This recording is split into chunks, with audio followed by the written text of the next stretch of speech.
حي على الفلاح. And now the successful, right? And there it was, the one who cleansed himself has truly attained success. The one who made an effort to cleanse himself. Cleanse your bad habits. Cleanse your tongue. Cleanse your hands. Cleanse your mannerisms. Cleanse the way you spend your time. Cleanse yourself. This is the person who has attained true success. And thereafter, after cleansing himself, now you find pleasure not in entertaining yourself and making yourself dirty again, but in remembering Allah. وَذَكَرَ اسْمَ رَبِّهِ فَصَلَّى. He mentioned the name of his Lord, and then he made salah. Right? This is a result of cleansing oneself, that salah just becomes natural. You find salah difficult? If you find salah, oh my God, it's 6 o'clock again, Asr again? Oh, Maghrib already? Can it wait just a little bit? If that's the case, then you know what the real problem is? Haven't really cleansed myself enough yet. That's what's going on. Anyhow, لِسَعْيِهَا رَاضِيَةً, there's a lam in the beginning, li. And this lam is interesting because rida usually comes with the harf ba. By the way, rida means to be satisfied with something, but it also means to be very happy with something that you get. To be completely content with something that you get. This is rida. Now, it usually comes with ba, like رَضِيتُ بِاللَّهِ, right? رَضِيتُ بِالْإِسْلَامِ دِينًا, right?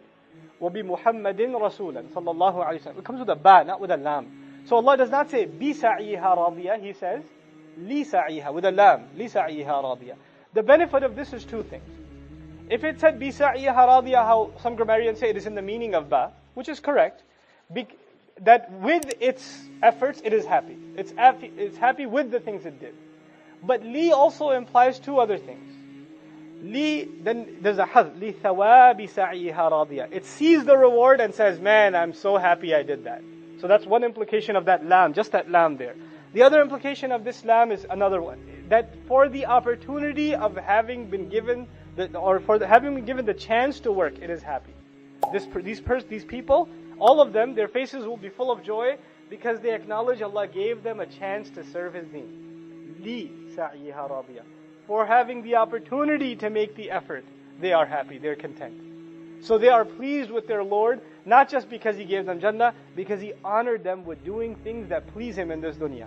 In other words, when you and I obey Allah, it is an honor from Allah. It is something we will thank Allah for. Of the things we will thank Him in paradise, one of the first things we'll thank Him for is He gave us the opportunity to serve Him. He gave us the opportunity to work for Him. You know, a job is a job, but when you get a really high-ranking job, and a really noble job, right? Or you get elected to a very high position, the person goes up and says, well, I'd like to thank, and this is a great honor, right? They acknowledge that this is something elevated. And that's really the attitude that is being instilled in us. Now, keep in mind, this is a Makki surah. Now Allah says, now the human being will be informed. What did he make a priority out of? And what did he put on the back burner? That's the translation I'll prefer here. Bima qaddama, what did he give priority to? What took taqdeem for him? What was priority number one? What took precedence? وَمَا أَخَّرَ, and what could wait? What were the things that you put on the back burner? The crime of the human being isn't necessarily that he doesn't do a good deed. The human being says, it can wait. I can do it later. The crime of the human being isn't necessarily that he doesn't leave sin. He says, I'll leave it later. Or, let me do what I want right now. I'll do that later. I have time. Taqdeem and ta'khir, not the grammar one, the one for life. Human beings will be thoroughly informed. What were your priorities? What did you put ahead? What came first for you? What came later for you? Bima qaddama wa akhar. The other meaning of qaddama wa akhar in Tafsir Juz Amma I mentioned also, qaddama also means what you've sent forward. You've done deeds, you've done works, and every one of them are waiting for you. Our deeds are waiting for us. Kullu nafsin bima kasabat rahina. You've sent collateral over.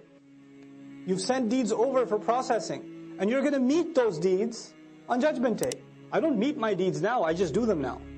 I will meet them then. وَوَجَدُوا مَا عَمِلُوا حَاضِرًا. Then you're standing face to face in front of their salats. If your salat was lousy, you'll be standing in front of a lousy salat, staring right at you. That's what it's going to be. If you were lying, cheating, backbiting, angry, arrogant, condescending, whatever you were, he's looking right at you in the face. And then you're going to say, Mali hadal kitab. That's the reality of it. Bima qaddama wa akhar. What did he make a priority out of? What did he put on the back burner? This is one of those life-transforming ayat. The human being will be thoroughly informed. This was your priority. This is what you spent time on. This is what you did with your free time. This is what you thought can wait. You had all these dreams. I want to memorize the Quran. What did you do for it? How many seasons of how many TV shows did you watch instead? That was a priority for you. You wanted to memorize. Oh, but it can wait though. Inshallah, one day, when my heart is purified, then I shall start. You know? بِمَا قَدَّمَ وَأَخَرَ بَلِ الْإِنسَانِ No. Yes, on that day the human being will be given thorough news, but it's not like the human being's blind now. Rather, the case is that the human being, عَلَى نَفْسِهِ, against his own self, basira, is fully insightful. There is one person that knows so much about you, and nobody else knows about you. And besides Allah, and that's you. You have an insight into who you are, what your flaws are, what your limitations are, what your capabilities are, what your strengths are, what your weaknesses are, what opportunities you avail, what opportunities you get lazy about. You know that about yourself more than anybody else. And you and I decide to lie to ourselves.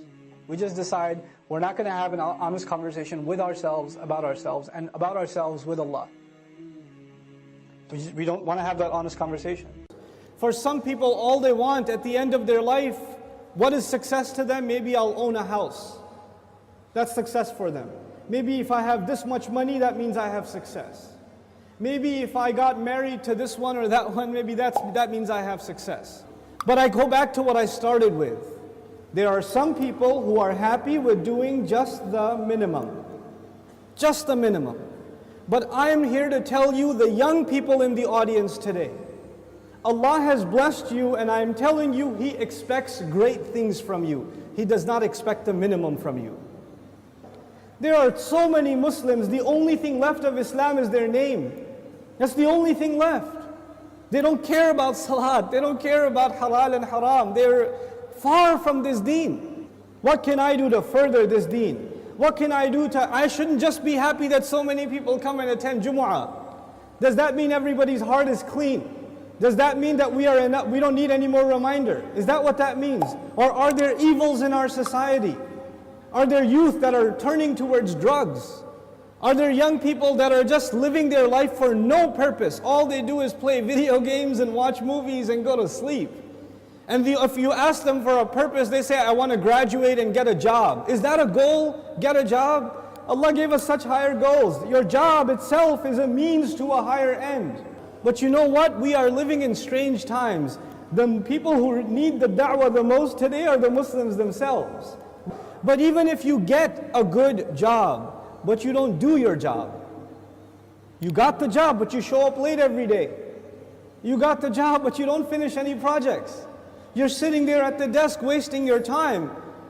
You're going to lose that job. Somebody else will come and do it for you. You will not keep that job even if you qualified. Qualifications are not enough. You have to do the work. Allah Azza wa Jal is giving all of us, He's already qualified us. We are people of La ilaha illallah. We are already qualified. But that doesn't mean we're doing the work. If we don't do the work, if we don't concern ourselves, if we don't care, then you know what's going to happen. إِن تَتَوَلَّوْا يَسْتَبْدِلْ قَوْمًا غَيْرَكُمْ ثُمَّ لَا يَكُونُوا أَمْثَالَكُمْ. You turn away and Allah will replace you with a nation other than yourselves, and they will not be like you. They will not be lazy like you. And those are when young Muslim people have real iman, when young Muslims have real strength in their belief, then they have the power to change the world. They have the power to make the world a better place. But when young Muslim people don't have real iman, they don't have real conviction, then they are a waste of space. They are a waste of society, a waste of a generation. The only thing in their life, the most important thing in their life is when is the next movie coming out. The most important thing is when is the next iPhone coming out. The next most important thing is, man, I wish I had that car. That's it. Your life doesn't go any further than that. My teacher used to say that Islam is similar to climbing a mountain. You know, when you're climbing a mountain, you throw a hook and you climb. If you throw a hook not very high, then you will only reach that much. You can't reach any further. If your goal is money, if your goal is a six-pack, if your goal is a car, if your goal is a promotion, if your goal is entertainment, if your goal is girls, whatever your goal is, then you're only going to get that, you won't get anything else. But if your goal is something higher, to serve something more than yourself, you don't live a selfish life, you want to live for the sake of Allah and for the benefit of others, that's how you want to live, then you will benefit yourself definitely, but you will be honored in the eyes of Allah because you set your goal much higher. Our deen in this beautiful ayah, Allah Azza wa Jal describes it, قُلْ هَذِهِ سَبِيلِي, this is my path. As-sabil is a path. And you know what? Allah did not say in this ayah, قُلْ هَذَا دِينِي, this is my deen. Tell them this is my religion, this is my Islam, this is my truth, this is my book. He didn't describe it with any other language except this is my path. And all of you know a path is like a journey. So Islam itself is being described as a journey in this ayah. What does that mean? That means in any journey you have to make progress, right? So even if you take one step, you are more closer to your destination than the day before or the step before. Every single moment you are making progress in a journey. And in this ayah, Allah's Messenger says, sallallahu alayhi wasallam, this religion of mine and this religion of yours and ours, Islam, is a journey, which means I am supposed to do something more for this deen than I did yesterday. And I'm supposed to do more tomorrow and more tomorrow and more tomorrow. I'm supposed to go further. Assalamu alaikum wa rahmatullah. If you enjoyed this video, please do share it with friends and family. If you want to see more videos from this series, click on the box at the top. If you want to see other videos, click on the box at the bottom. And don't forget to hit the subscribe button. Thanks.